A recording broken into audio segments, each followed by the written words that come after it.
Well, I'm back once again.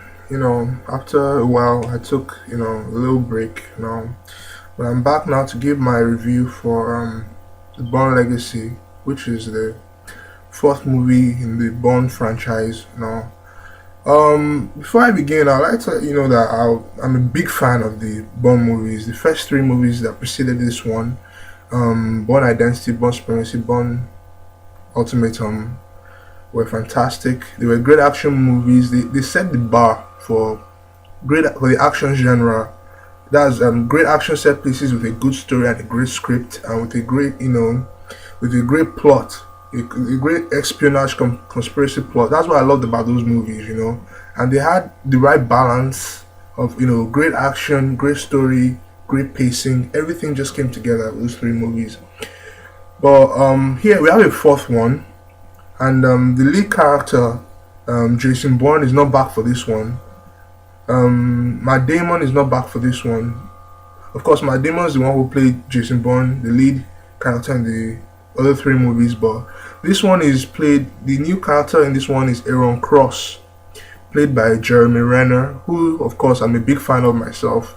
I've been a big fan of his work since Hot Locker, Mission Impossible, The Town, which was nominated for an Oscar for. So there is a really capable leading actor, And coming into when I heard this movie was getting made, when it was announced, I was a bit worried, because I was like, why does Hollywood keep doing this, There was a trilogy. There were three movies that were well done. Why can't you just leave it the way it was? Why do you have to make a fourth one, all for the sake of box office, cash and box office profits? And the fact that I thought, the thought of them doing another Bond movie without the lead actor I thought was totally desperate. I thought that was a desperate move, and it just, it just we get. I started to think about, I started to have this idea that Hollywood was getting really desperate for money and all that stuff, that they had to milk a franchise. They had to milk a franchise, that was already good, that was already well made, just to get more box office done, even without the lead actor. I thought it was a very foolish decision. But as time went on, I was seeing the previews. The casting was great. They got Edward Norton in there, who was a brilliant actor. A very brilliant actor. They had Rachel Weisz, Oscar winner Rachel Weisz. They had a great supporting cast. Albert Finney. They had Joan Allen. This great supporting cast. And I thought, I started to have some hopes for it. And when I saw the trailers were pretty good. And this movie, before I get into, the story and everything, this movie is just another example, of how the trailers make a movie look so great. And when you see the movies, it's all let down.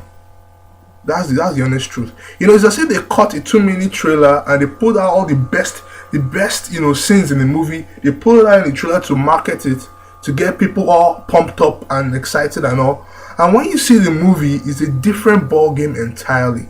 Really, I mean, if you want to be entertained by the movie, just watch the trailer. To be honest, I'll get to the reasons why in a bit.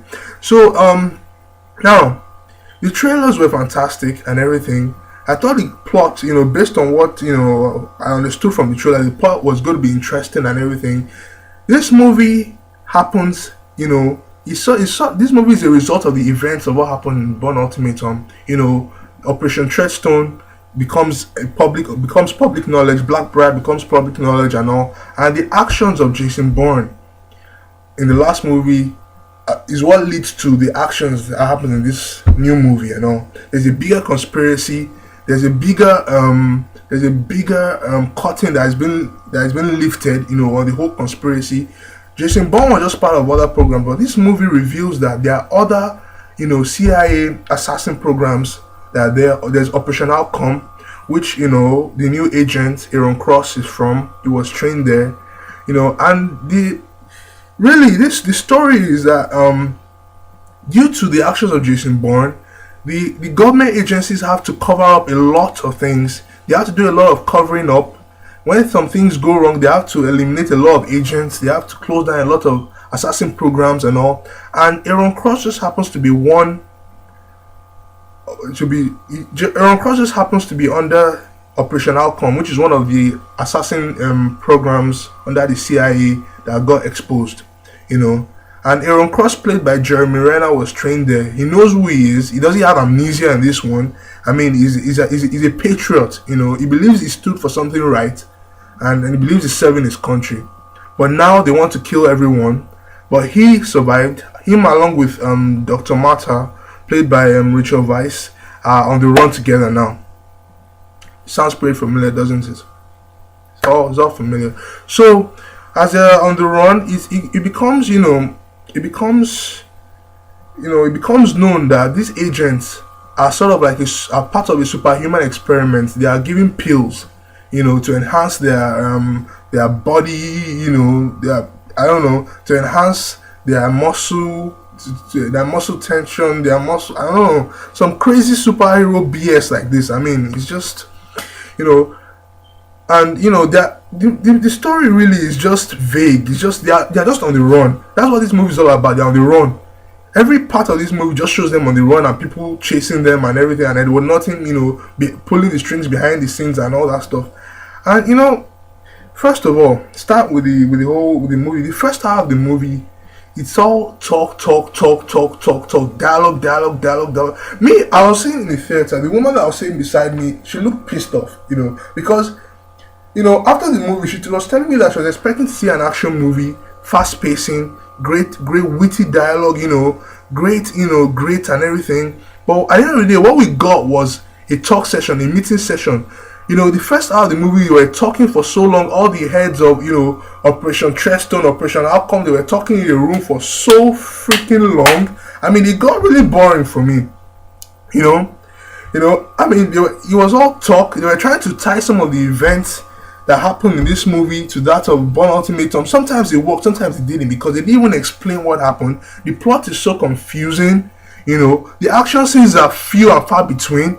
I mean, they're only, most of the action scenes that you can see in the trailer of the Bourne Legacy, they're already in the movie. So I think it's pointless you wasting your money going to see this movie to be, that's just the truth. It's pointless, because the only time, for instance, I was expecting to see, and Jeremy Renner and everything, is not even a believable. The agent is playing Aaron Cross. It's like a superhero, he's superhuman. He's not even believable. There's nothing human about him. He beats all his opponents he beats them to a pulp. I mean, he owns them. There's nothing exciting about really what he does. Although some of the action pieces, especially towards the end, in Philippines, where they shot, great location, great country. They shot the chase scene in the Philippines, which was fantastic. Other than that, that was the best thing about this movie, really. I thought this movie was a letdown.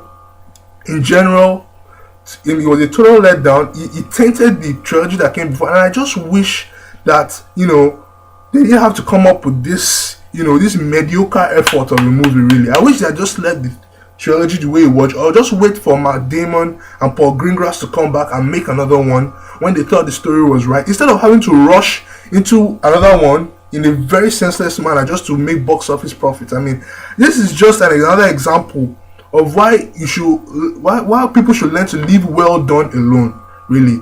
I'm not hating on this movie. It's just the simple truth. This movie is boring.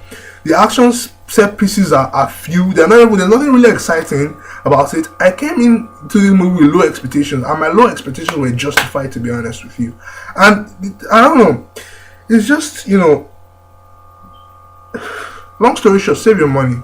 Wait for this movie to come out on DVD, on Blu-ray, or on digital download. Download it or watch it online. Don't go see this in theaters, because you'll be disappointed, especially if you were a fan of the 3 movies that came before.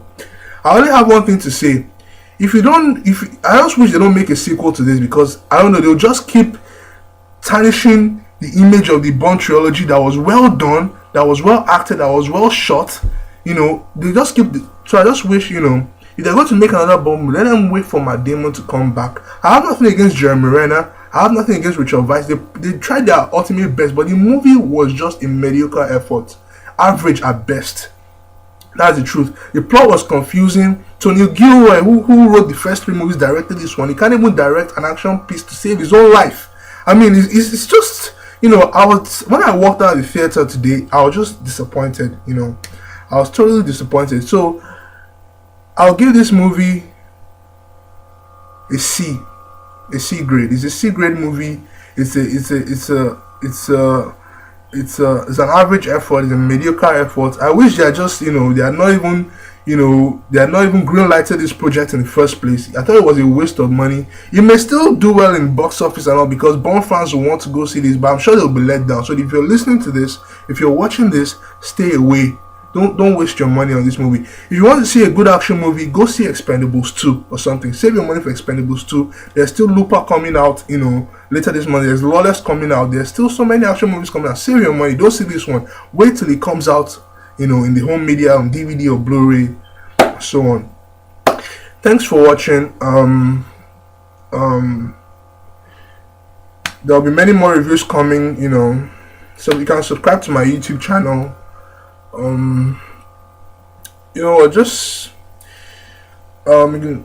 like I said, you can subscribe to my YouTube channel.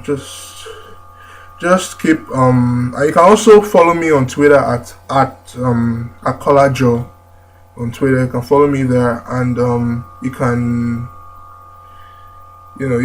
leave your comments below if you have anything to say. Thank you for your attention. Enjoy the rest of your day.